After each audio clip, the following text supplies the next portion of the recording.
그런데도 불구하고 그 병원에서 파노라마 사진도 찍고 치과 의사가 검진까지 했는데 기껏 설명하는 거라고 치료해야 될 치아가 몇 개고 비용이 얼마나 들고 몇 번 와야 되고 이제 이런 거밖에 없다면 그 치과는 갈만한가에 대해서 한번 고민해 보시는 것도 좋을 것 같습니다.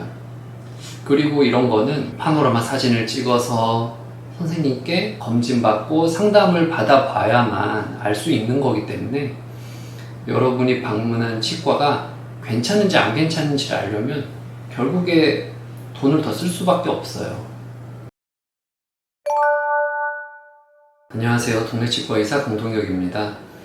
요새 젊은 분들 중에서 스케일링만 받고 파노라마 사진 촬영은 하지 않겠다는 경우가 꽤 많아졌는데요. 여기에 대해서 이야기해 보려고 합니다. 보통 이제 이렇게 스케일링만 받겠다, 파노라마 사진 촬영은 하지 않겠다는 분들은 연세가 있는 분들이 많거든요. 그분들은 평소에 다니는 단골 치과가 있거나 최근에 뭐 다른 곳에서 검진을 받거나 치료를 받으신 적이 있어서 그때 파노라마 사진 촬영을 했고 구강 상태에 대해서 설명을 들으셨기 때문에 굳이 여기서 파노라마 사진 촬영을 할 필요가 없겠다라고 생각하시는 경우도 있고요. 대중 매체에서 방사선 사진을 많이 찍으면 방사선 노출이 많이 되니까 몸에 안 좋다라는 이제 얘기를 듣고 파노라마 사진 촬영을 최대한 피하려는 생각을 가지신 분들도 있어요. 젊은 분들은 이제 병원에서 사진 촬영을 하자 이러면은 좀 더 잘 응하는 편이신데요. 아무래도 나이가 젊다 보니까 연세가 있는 분보다는 자기 생각이 상대적으로 확고하지 않고 병원에서 제안하는 거를 받아들이시는 편입니다. 근데 요새 와서 이렇게 되었을까를 생각을 해보면 아무래도 이제 젊은 분들도 치과를 가기 전에 치과에서 뭐 눈탱이 맞지 않는 방법이라던가 과잉 진료를 피하는 방법 이런 것들을 컨텐츠를 접하시면서 파노라마 사진을 찍지 않는 게 좋겠다라고 생각하지 않을까 이제 제 첫 번째 추측이고요. 두 번째로는 난 어차피 스케일링만 받으려고 하니까 굳이 파노라마 사진을 찍지 말아야지 뭐 이렇게 생각하시는 분도 있겠죠. 그 밖에는 병원에 대해서 좀 부정적으로 생각하시는 경우도 있을 거예요. 과잉 진료를 이제 하려고 하기 때문에 내가 원하는 것만 하고 병원에서 권하는 것은 웬만하면 하지 않아야겠다라고 생각하실 수도 있을 것 같아요. 왜냐하면 이제 파노라마 사진 같은 거 찍으면 아무래도 비용이 몇천 원 더 나올 테니까요. 제가 치과 의사라서 그럴 수도 있지만 저는 파노라마 사진을 웬만하면은 꼭 찍으시라고 권합니다. 그 이유는 스캐닝만 받으러 오시는 분도 있겠지만 사실 대부분 환자분들은 스캐닝만 받으러 왔다 하더라도 어지간해서는 원장님께 검진을 받고 내 치아 상태가 어떤지 설명을 듣고 싶어 하지 않을까 생각하거든요. 구강검진이라는 게 눈으로만 봐서는 정확할 수가 없습니다. 마치 정형외과에 다리가 부러졌거나 팔을 삐었거나 이제 이랬을 때 사진 촬영을 하지 않고 내 팔 부러진 것 좀 봐달라고 하면은 말도 안 되잖아요. 부러진 걸 확인하려면 방사선 사진 촬영이 필요한 것처럼 구강 상태를 확인을 하려면 파노라마 사진이 정말 필요합니다. 파노라마 사진을 통해서 턱관절 상태가 어떤지 그리고 치아끼리 붙어있는 부분에 이제 인전면이라고 하죠. 그 치아 사이에 생기는 충치 같은 것은 눈으로 보기 힘든 경우가 많거든요. 그런 것도 엑스레이 사진을 통해서 확인할 수 있고요. 사랑니가 누워있는 경우, 특히 이제 젊은 분들은 사랑니가 옆으로 누워서 매복되어 있는 경우가 많이 있는데 그런 경우에는 파노라마 사진이 있어야만 확인이 가능합니다. 그리고 예전에 다녔던 치과에서 충치 치료를 좀 받았다 한다면 치아 같은 경우에는 위에다가 크라운을 덮는다던가 뭐 아말감이나 레진, 금으로 떼우는 경우가 있잖아요. 그러면 그 떼운 수복물 아래쪽에 치아 상태가 어떤지 그리고 신경치료를 받으셨다면 신경치료된 상태가 어떤지 아는 것이 중요한데 이것도 방사선 사진을 찍어봐야만 알 수가 있습니다. 환자분이 전에 다니셨던 치과에서 원장님이 어떤 스타일로 치료를 했었는지, 그리고 그 치료의 결과가 어떤지를 좀 더 정확하게 알려면 이런 방사선 사진이 매우 중요하다고 할 수가 있습니다.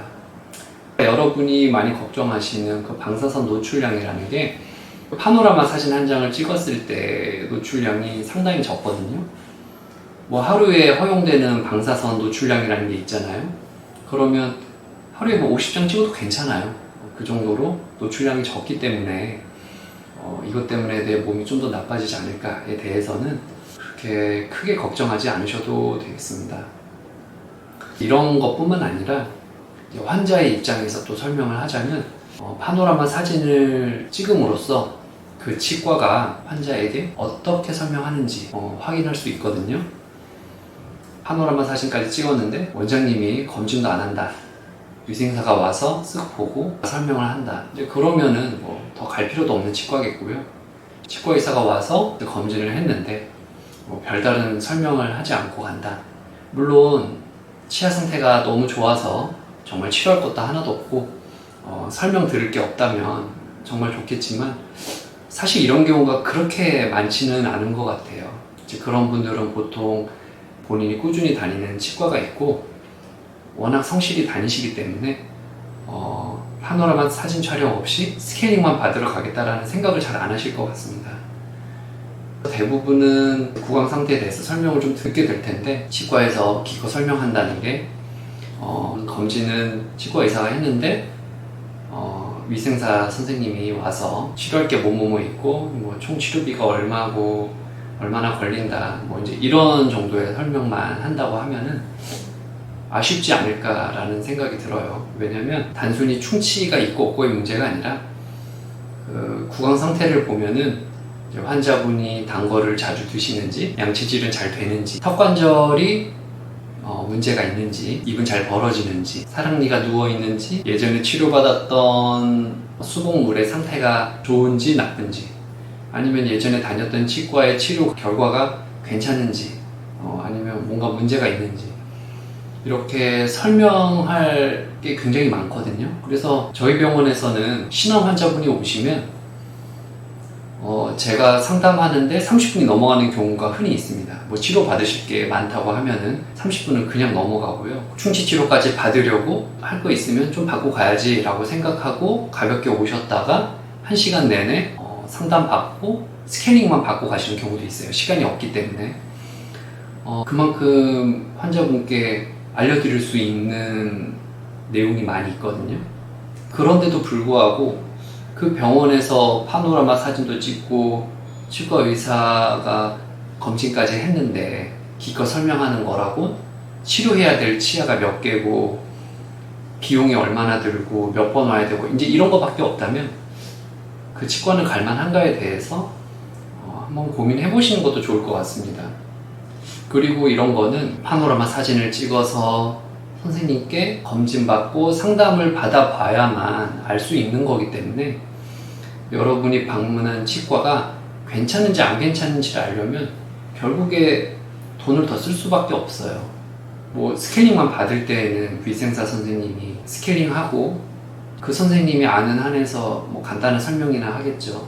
그게 전부겠지만 심층적으로 정확하게 진단을 받고 거기에 대한 설명을 해줄 수 있는가, 이 치과가 얼마나 나에게 자세하게 상태를 알려주고 치료를 해줄 수 있는지에 대해서 평가를 하려면 파노라마 사진을 찍고 좀 더 오랜 시간 상담을 받아야 하지 않을까라고 생각을 합니다. 결국 좀 약간의 돈을 써야 가능한 것이죠. 그래도 파노라마 사진은 보험이 되기 때문에 스캐닝 받을 때 몇 천 원 더 보태면 되거든요. 물론 그 돈이 결국 적은 돈은 아니지만 내가 행여나 치료받을 게 있을 때 이 치과가 내가 선택할 만한 괜찮은 치과인지를 판단을 하려면 이 정도의 비용 투자를 하실 필요가 있지 않나 라는 생각에서 이렇게 말씀드렸습니다. 네, 그럼 이번 영상은 여기까지 하겠습니다.